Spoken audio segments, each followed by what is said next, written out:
Hello everyone, मैं प्रदीप कुमार आगाज IAS institute में आप सभी का स्वागत करता हूं। तो आइए आज के इस वीडियो में हम लोग बात करने वाले हैं जैव विविधता और पर्यावरण।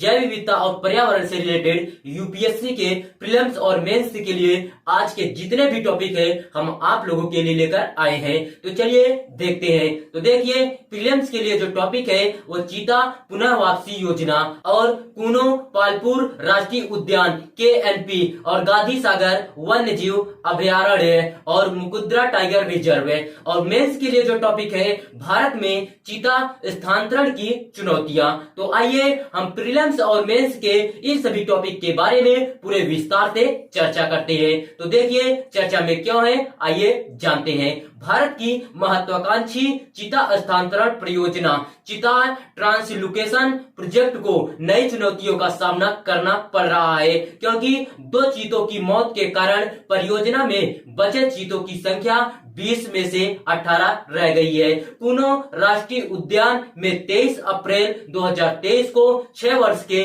नर चीते उदय की मौत हो गई और 27 मार्च 2023 को इसी पार्क में 5 वर्ष की मादा चीता सासा की मौत हो गई। इसीलिए सरकार अब वैकल्पिक संरक्षण मॉडल पर विचार कर रही है, जैसे कि बाढ़ वाले रिजर्व में चीतों के संरक्षण का दक्षिण अफ्रीकी मॉडल। अपेक्षित मौत क्या है, आइए देखते हैं। इस परियोजना में उच्च मृत्यु दर का अनुमान लगाया गया था और इसका अल्पकालिक लक्ष्य पहले वर्ष में 50% जीवित रहने की दर हासिल करना था, जो कि 20 चीतों में से 10 है। हालांकि विशेषज्ञों ने बताया कि परियोजना में कूनो नेशनल पार्क के चीतों हेतु वहन क्षमता को बढ़ा चढ़ाकर प्रस्तुत किया गया था और इसने परियोजना में संलग्न कर्मचारियों पर वैकल्पिक साइटों की तलाश करने हेतु दबाव डाला। मृत्यु का कारण क्या है, आइए देखते हैं। एक दक्षिण अफ्रीकी अध्ययन में पाया गया कि चीतों की मृत्यु दर में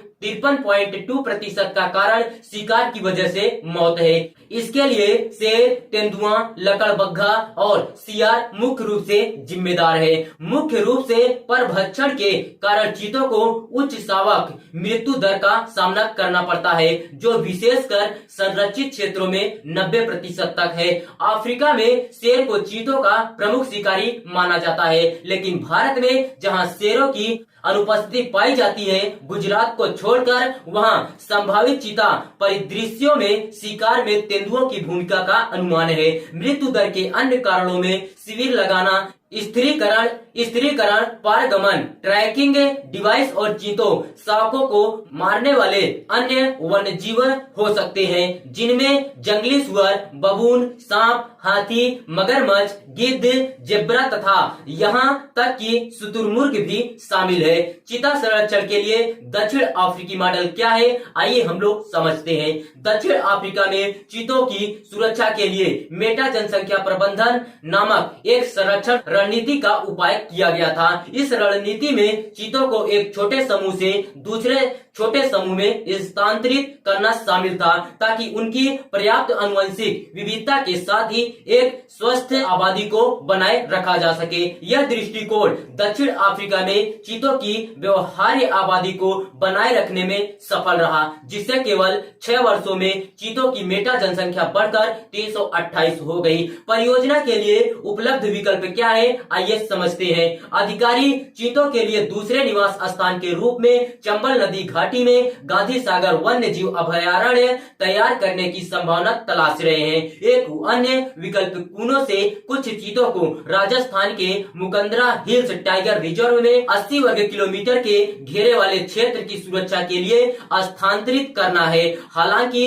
दोनों विकल्पों का मतलब है कि परियोजना का लक्ष्य एक खुले परिदृश्य में चीतों को रखने के बजाय अफ्रीकी आयातों को प्रबंधित करने के लिए बड़े या प्रतिबंधित क्षेत्रों में कुछ कम आबादी के रूप में उन्हें स्थानांतरित करना होगा। गांधी सागर वन्य जीव अभयारण्य क्या है, आइए समझते हैं। यह राजस्थान से सटे मंदसौर और नीमच जिलों की उत्तरी सीमा पर मध्य प्रदेश में स्थित है। इसकी विशेषता विशाल खुले परिदृश्य और चट्टानी इलाके हैं। वनस्पतियों में उत्तरी उष्णकटिबंधीय शुष्क पर्णपाती वन मिश्रित पर्णपाती वन और झाड़ी शामिल है। अभयारण्य में पाई जाने वाली कुछ वनस्पतियां खैर, सलाई, करधई, धावड़ा, तेंदु और पलाश है। जीवों में चिंकारा, नीलगाय, चित्तीदार हिरण और धारीदार लकड़बग्घा, सियार और मगरमच्छ शामिल है। Mukundra tiger reserve. Mukundra tiger reserve क्या है, आइए समझते हैं। यह कोटा राजस्थान के पास दो समानांतर पहाड़ों मुकुंदरा एवं गगरोला द्वारा निर्मित घाटी में स्थित है। यह टाइगर रिजर्व 4 नदियों रमजान, आहू, काली और चंबल से घिरा हुआ है और चंबल नदी की सहायक नदियों के अफवाह क्षेत्र के अंतर्गत आता है। संरक्षित क्षेत्र क्या है, आइए समझते हैं। मुकुंदरा हिल्स को वर्ष 1955 में एक वन्य जीव अभयारण्य और वर्ष 2004 में एक राष्ट्रीय उद्यान मुकुंदरा हिल्स दर्रा राष्ट्रीय उद्यान घोषित किया गया था। इसे वर्ष 2013 में टाइगर रिजर्व घोषित किया गया था, जो रणथंभौर और सरिस्का टाइगर रिजर्व के बाद राजस्थान का तीसरा सबसे बड़ा टाइगर रिजर्व है। पार्क और अभयारण्य क्या है, आइए समझते हैं। मुकुंदरा टाइगर रिजर्व में 3 वन्यजीव अभयारण्य दर्रे, जवाहर सागर और चंबल शामिल है तथा इसमें राजस्थान के 4 जिले कोटा, बूंदी, चित्तौड़गढ़ और झालावाड़ शामिल है। आगे की राह क्या है, आइए देखते हैं। चीता परियोजना की सफलता के लिए इसे भारत के पारंपरिक संरक्षण पद्धति के अनुरूप होना चाहिए। भारत का संरक्षण दृष्टिकोण व्यवहार्य गैर खंडित आवासों में प्राकृतिक रूप से फैले वन्य जीवों की सुरक्षा पर जोर देता है। चीता परियोजना दक्षिण अफ्रीकी मॉडल को अपना कर जोखिम को कम करने का विकल्प चुन सकती है, जिसमें कुछ निर्धारित आबादी को संरक्षित रिजर्व में रखा जा सकता है। हालांकि चीतों को तेंदुए से सुरक्षित बाड़ों में रखना एक अस्थायी समाधान नहीं हो सकता है। साथ ही चीतों को अभयारण्यों और राष्ट्रीय उद्यानों तक सीमित करने जैसे हस्तक्षेप से पशुओं को नुकसान पहुंच सकता है।